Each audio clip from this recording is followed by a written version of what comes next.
Hey, it's Xavier. I want to do just a quick tutorial on all the buttons on inside a CLS, starting from the left to the right.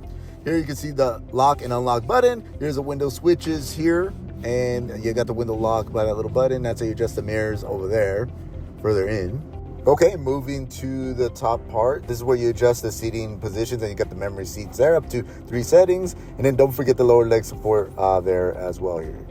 Here you have the heated, the ventilated seats. You got the right side control, so you could actually adjust. If you maybe have a smaller passenger there, kid, you could adjust their seats through there and control that.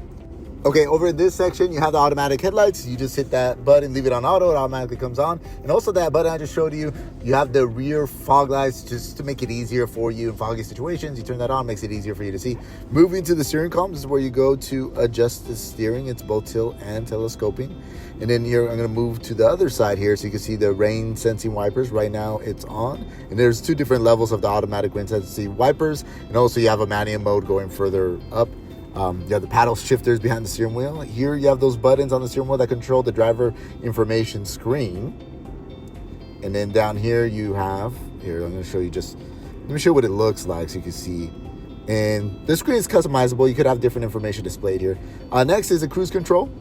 First you have to turn it on, little indicator light will come on. This little knob here allows you to change some of the vehicle settings, and you could actually make those changes on the MBX systems, and you can make the changes here through those knobs and select those options.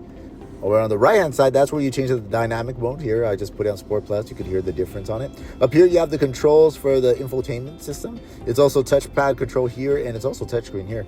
Here you have the bottom portion where you can activate the Hey Mercedes without saying Hey Mercedes, and then that's for the phone controls as well. Okay, so I'm gonna move over to the touchscreen, hit the home button. This is just want to click on the navigation real quick. Okay, and obviously here you would have access to the wireless Android Apple CarPlay screens there once it's connected. Here I'm going to show you how you can adjust the vents. Very satisfying clicking feeling on higher end vehicles like this one.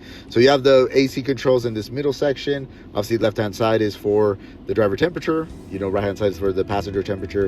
And here's just some of the different settings that you have going through it. Also here I want to show you some of the USB-C chargers, and also for the stronger cell phone charger, you have it there as well. Here I just want to show you have some of the buttons. Hey, you're not into all the tech, you have some of the buttons so you can quickly go to the navigation screen. Here you have these buttons. Again, that changes the dynamic mode. Here you can change some of the vehicle settings, whether you want to go in manual or automatic mode. It allows you to change the suspension, traction control on or off. Over on the right hand side, you could turn off the idle stop feature here. You could adjust the spoiler, turn it, get it flick on or to shut it down all the way flat. And here I just want to show you just some of the additional buttons on here. And obviously that's for the map lights for the left, and for the right side all the way down. You could turn the lights off here, and that's for the right side. Here's SOS. Also almost like calling 911. For roadside assistance, you hit the Mercedes-Me.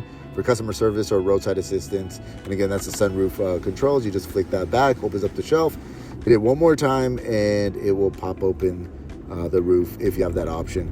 But if you have any questions, that's just a brief tutorial of the buttons inside the car. If you have any other questions, let me know. Thank you for watching.